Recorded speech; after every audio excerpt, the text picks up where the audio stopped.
அப்பா வணக்கம்ப்பா. வணக்கம். அப்பா என்னுடைய கையில் பார்த்தீங்கன்னாக்க நேர்களே இங்கே பாருங்கள், உங்களுக்கு இந்த மூலிகை பேர் எல்லாமே தெரியும். இதனுடைய காயை பார்த்த உடனே நீங்கள் கண்டுபிடிச்சிருப்பீங்க. இதுதான் சொடக்கு தக்காளி. அதாவது சொல்லப்போனால் வெளிநாடுகளில் இதனுடைய பழம் ஆயிரக்கணக்காக விலை போகுது. அப்படிப்பட்ட ஒரு சொடக்கு தக்காளி தான் கையில் வச்சுருக்கீங்க. இன்னும் தெளிவாக தெரியுனாக்க இன்னொரு மூலிகை கூட நான் உங்களுக்கு காமிக்கிறேன் பாருங்கள். இது பாருங்க, அழகா தெரியுது. ஒரு பேர் மட்டும் இல்லை, இதுக்கு நிறைய பேருக்கு சொல்கிறேன். சரிங்கப்பா, இதுதான் சொடக்கு தக்காளி. இதனுடைய காய்கள் பாருங்க, என்னுடைய கையில் இருக்கு. இதுதான் காய்.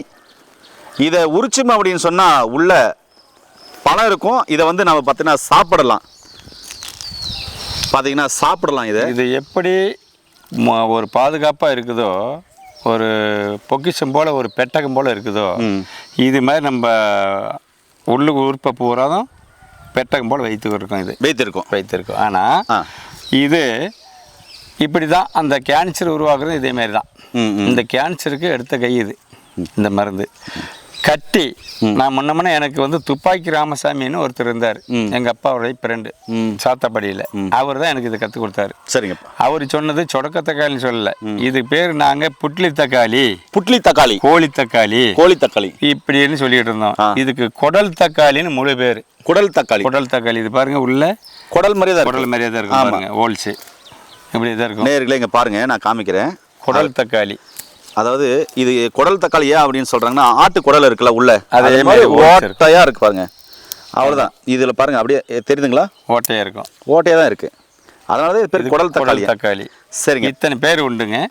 ஆனா சில பேர் எத்தனை இது முன்ன எல்லாத்துக்கும் வெளியில கொண்டு வந்தது என்னுடைய இதுதான். ஒரு 10-20 வருஷத்துக்கு முன்னே இது வெளியில விட்டேன். அது எல்லாரும் எடுத்துட்டு பேசப்படுது. ஆனா முழுமையானது சொல்லல நான்.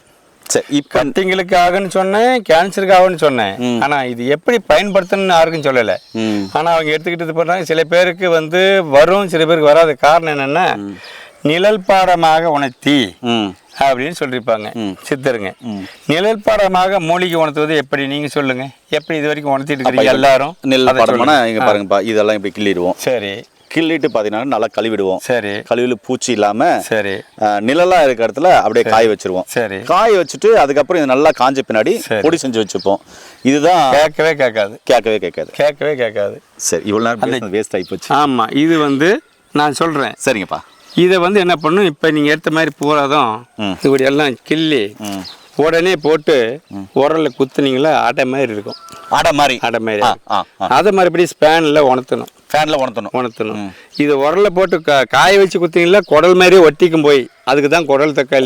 ஓ, அது மாதிரி ஒட்டிக்கும். பிசு பிசுன்னு அப்படியே போய் அப்படி நீ உரல்ல போட்டு காஞ்சதை குத்தினீங்கன்னா அது அப்படியே வாழா குடல் மாதிரி அப்படியே கிடக்கும். அதுக்கு சூரணமே பண்ண முடியாது காய வச்சு. இது பச்சையா இருக்கும்போது இன்னைக்கு எடுத்து விட்டோமா, சாயந்தரம் பாட்டில் ஏறிக்கணும் சோறணும். எப்படி முடியும்? அதுதான் சூட்சமோ. சரி, சொல்லுங்க. அதுதான் சூட்சமா. அதுதான் நிழல் பாடமாக உணர்த்தி என்பது. இதுதான் நிழல் பாடம். அதாவது இப்போ நம்ம போட்டு உரல் இடிக்கிறோம். எடுத்து ஒரு வெள்ளை வேட்டியை விரித்து போட்டு 2 பக்கம் 2 டேபிள் பேனை வச்சு போட்டு விட்றோம். உணர்த்திக்கு அப்படியே கையில் வச்சு தொலைகிட்டே இருக்கணும். திருப்பி அதை ஒரு ஆள் எடுத்து, 2 பேர் வேணாம், ஒரு ஆள் நாள் பண்ண முடியாது. ஒரு ஆள் வந்து போட்டு திருப்பி குத்தணும். திருப்பி அப்படியே கொண்டு வந்து உணர்த்தணும். இப்படியே பண்ணும்போது ஒரு 6 தரம் 7வது தரத்தில் சல்லடையில் சலிக்கலாம், கீழே கொட்டும். ஓ, அந்த அளவுக்கு சீக்கிரமா காஞ்சிடும். நிழல் பாடமாக இதுதான் நிழல் பாடம். அப்ப அந்த மருத்துவ குணமும் அப்படியே தான் இருக்கும். இந்த பச்சையை மாறாது, உயிரும் போகாது. ஓ, இதை எடுக்கிறது மட்டும் சூட்சமா இருக்குது. சும்மா போய் இப்போ பிச்சுட்டு வந்தால் இது வேலை செய்யாது. இதுக்குன்னு வந்து சூரிய உதயத்துக்கு முன்பு அது ஒரு முறை இருக்குது, அது எப்படி எடுக்கணும்ட்டு. அந்த மாதிரி சாபம் போக்கி அந்த சாபத்துக்கு உண்டான விமோச்சனம் பண்ணி அதை எடுத்து இது மாதிரி பண்ணோம்னா, இந்த வந்து நீங்கள் மற்ற நீங்களாம் செய்கிறீங்களா, அந்த மூலிகையினுடைய சூர்ணம் எவ்வளோ நாளையில்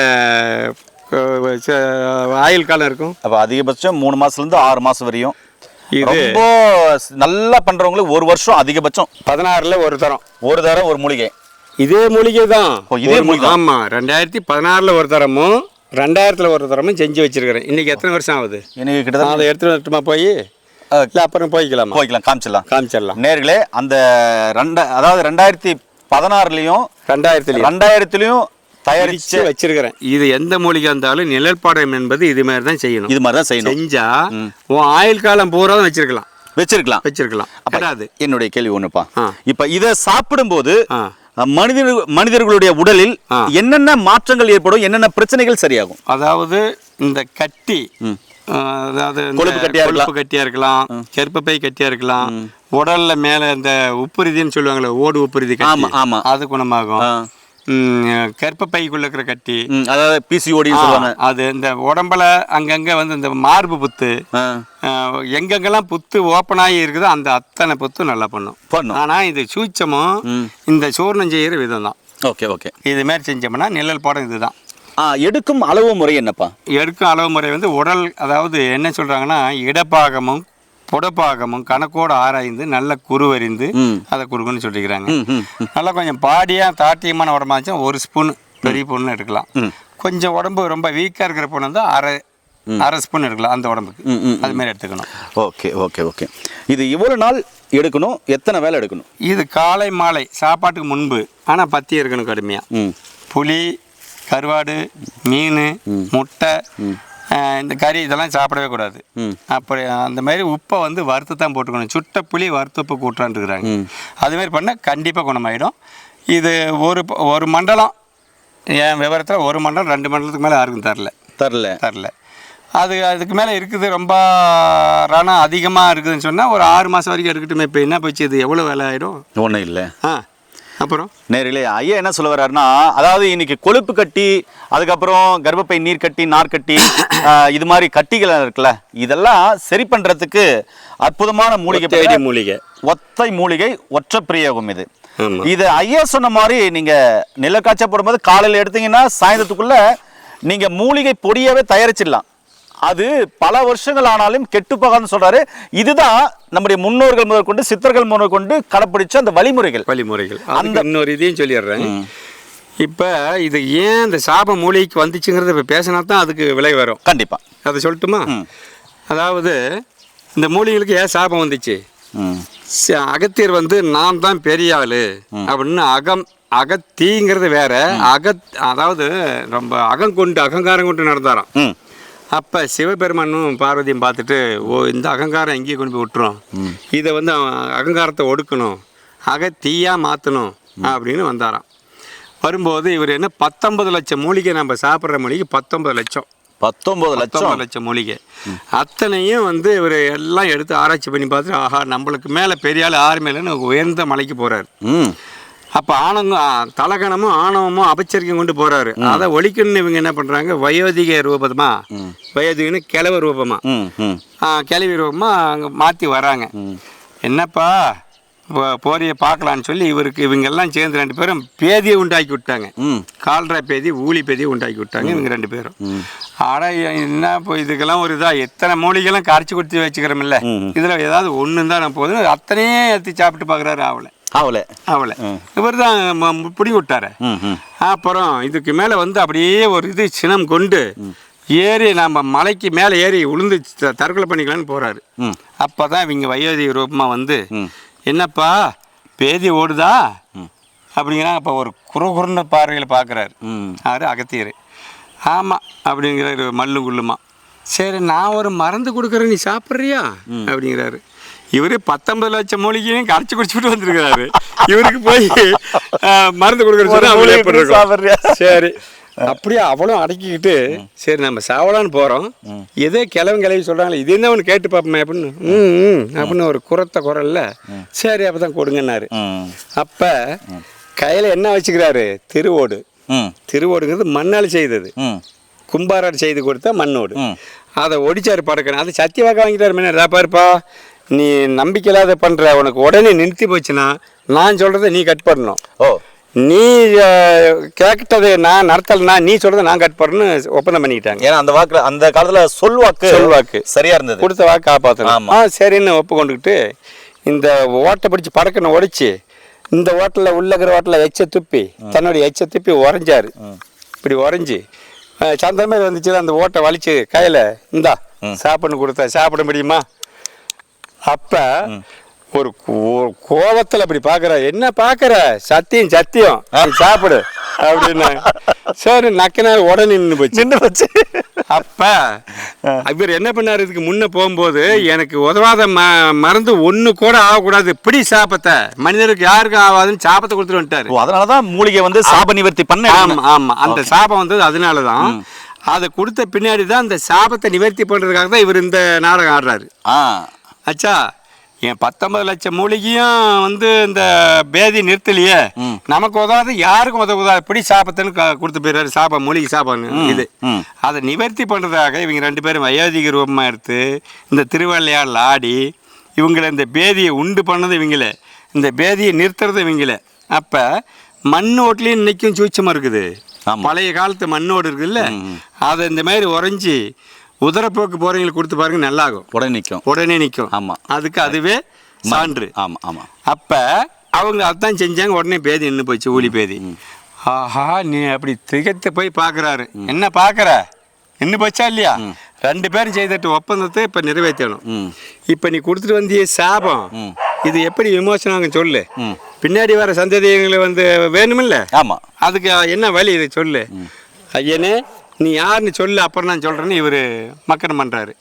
அப்போ தான் சுயரூபத்தை எடுத்து காமிச்சு, ஐயா அப்பனே நீங்களா இந்த திருவள்ளாளர் நீங்கள்? ஆமாப்பா, நீ அகங்கொண்டு ஆடனில்ல, இதை ஒழிக்கிறதுக்காகவே இந்த அகந்தை ஒழிக்க நான் வந்தேன். அதுக்கு போட்ட நாடகம் இது. இதுக்கு என்ன பண்ணுன்னு சொல்லு, நான் சொல்கிறேங்க.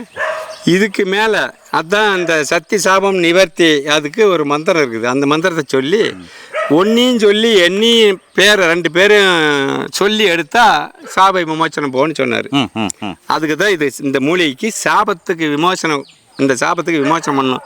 ஒரு தண்ணி தெளிச்சு விட்டு மஞ்சத்து தூளெலாம் போட்டு அதை வந்து ஒரு கற்பூரம் சூடம் ஏற்றி பற்றி வச்சு ஏற்றி அதை அவங்கள நினச்சி அந்த மந்திரத்தை சொல்லி சூரிய உதயத்துக்கு முன்பது எடுத்து நான் சொன்ன மாதிரி நிழல் பாடமாகன்னா இந்த மாதிரி அடித்து செஞ்சால் 19 லட்சம் மூலிகையும் சொன்ன வேலைக்காக உங்களுடைய ஆயுள் காலம் வரைக்கும் அப்படியே வச்சுருக்கலாம், ஒன்றும் கிடையாது. ஏன்னா இருக்குல்லே, கொழுப்பு கட்டுக்கு மருந்து தேடிட்டு இருப்பீங்க, நிறைய மருந்துகள் சாப்பிட்டு இருப்பீங்க, பெருசாக சக்ஸஸ் ஆகியிருக்காது. அதுக்கப்புறம் கர்ப்பப்பை நீர்க்கட்டி நார்க்கட்டிக்கு மருந்துகள் சாப்பிட்டுருப்பீங்க, ஒரு சிலர் சக்ஸஸ் ஆகிருக்கும், ஒரு சிலர் சக்ஸஸ் ஆகிருக்காது. ஆனால் ரொம்ப சிம்பிளாக இந்த சொடக்கு தக்காளியிலேருந்து அற்புதமான மருத்துவ தகவலை சொல்லியிருக்காரு ஐயா. பார்த்தீங்கன்னாக்க 7 தலைமுறையாக சித்த மருத்துவ முறையை கடைப்பிடிச்சிருக்காரு. இவர் பார்த்தீங்கன்னாக்கா ஆயிரக்கணக்கான பேருக்கு பார்த்தீங்கன்னாக்கா இந்த சித்த மருத்துவ முறையிலான சிகிச்சைகள் பண்ணியிருக்காங்க. அது மட்டும் இல்லை, நிறைய பேருக்கு இந்த சித்த மருத்துவ முறையை சொல்லியும் கொடுத்துருக்காரு. உங்களுக்கும் பார்த்தீங்கன்னா இது மாதிரி பிரச்சனைகள் இருந்தால் ஐயாவுடைய வீடியோ இனிமேல் பார்த்தீங்கன்னாக்கா நம்முடைய சேனல் தொடர்ந்து ஒளிபரப்பாகும். இவர் சொல்கிற ஒவ்வொரு மருந்தும் பார்த்தீங்கன்னாக்கா அனுபவம் வாய்ந்தது. அதே மாதிரி நிறைய பேர் கொடுத்து சக்ஸஸ் ஆன மூலிகைகள் தான். இவர் சொல்றபடி நீங்க செஞ்சு சாப்பிட்டீங்கன்னா இவர் சொன்ன அனைத்து பிரச்சனைகளும் மெல்ல மெல்ல மெல்ல மெல்ல சரியாகும். 100க்கு 100 வந்து நம்பலாம். நான் சொன்ன சூட்சமத்தை கடைபிடிச்சு செஞ்சா அது எதோ வியாபார நோக்கத்துக்கு எடுத்துக்கொடுமா, நிழல் பாடம்னு சொல்லிவிட்டு வச்சுமா, வெயில் பாட, அது காற்று பாட, ஆவி போன பின்னாடி செத்து போன பணத்தை எடுத்து என்ன பண்ணுறது? இப்போ நான் சொல்கிறேன், இந்த மூலிக்கு சாபம் நிவர்த்தி பண்ணுறேன்னா உயிர் கொடுக்கணும். மறுபடி நான் பூமி பூச்சியெல்லாம் போட்டு இதுக்கு காப்பு கட்டுறேன். இப்போ இது எடுத்துக்கோங்க, இது தொலைச்சி சொல்லுங்க. இது இப்போ பிச்சு போட்டோம்னா கொஞ்ச நேரத்தில் வாடி போயிருமா? ஆமாம். இப்போ நான் வந்து என்ன சொல்கிறேன், இப்போ நான் எப்படி சாபம் நிவர்த்தின்னு சொன்னேன் அது மாதிரி பண்ணி மறுபடி சாபம் போக்கி அதுக்கு ஒரு நூல், மஞ்சள் நூல் காப்பு கட்டி, அந்த மஞ்சள் நூல் காப்பு எது கட்டுறதுன்னா, ஒரு ஆணுக்கும் பெண்ணுக்கும் திருமணம் ஆகிறது என்ன, மஞ்சள் நூல் தான் காப்பு கட்டணும். அதுக்கு பேர் காப்பு தான். அதை நாம் தாலின்னு வச்சுக்கிட்டோம்.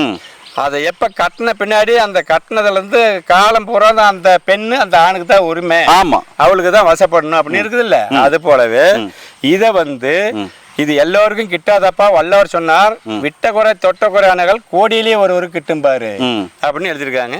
அதை அந்த மாதிரி மறுபடி சாப்பம் போக்கி இதை கட்டி தலையே பொறிச்சு அதுக்கு உயிர் கொடுத்துட்டீங்கன்னா இது காஞ்சாலும் இந்த இது வந்து அப்படி நிற்கும் மொழி கீழே மடங்காது. அதுதான் உயிர் கொடுத்ததுக்கு உண்டான, உயிர் பெற்றதுக்கு உண்டான அடையாளம். இதுதான் உயிர் பெற்றதுக்கான அடையாளம். ஏனே, அதாவது ஒரு மூலிகை எப்படி காப்பு கட்டணும், எப்படி எடுக்கணும்னு கூட சொல்லியிருக்காரு. வரப்போகிற நாளில் பார்த்தீங்கன்னாக்கா நம்ம போடுற வீடியோவில் எப்படி மூலிகை காப்பு கட்டணும், அது என்னென்ன மந்திரங்களை சொல்லணும், அது என்ன நினச்சி சொல்லணும், அது எப்படி எடுக்கணும், இந்த மூலிகைகளை சரியாக நம்ம கடைப்பிடிச்சு அரைச்சி வச்சா எப்படி பல வருஷத்துக்கு கெட்டு போகாமல் இருக்கும் அப்படின்ற எல்லா தகவலையும் ஒளிவு மறைவெல்லாம் சொல்ல போகிறாரு. அதே மாதிரி சிட்டிகா வைத்தியம்னு சொல்லுவாங்க. அதாவது உடனடியாக கேட்கக்கூடிய வைத்திய முறைகள் நிறைய இருக்குது. அதையும் வரப்போகிற வீடியோக்களில் பார்க்கலாம். ஐயா செய்கிற நிறைய மருந்துகள் பார்த்தீங்கன்னா அற்புதமாக வேலை செய்யுது. அதை படித்து படதாரி மருந்து மூலமாக ஐயா நிறைய பேர் கூட்டு வர அது என்னென்ன மருந்துகள் அப்படின்னு ஒவ்வொரு வீடியோவில் இனிமேல் பார்க்க போகிறோம்.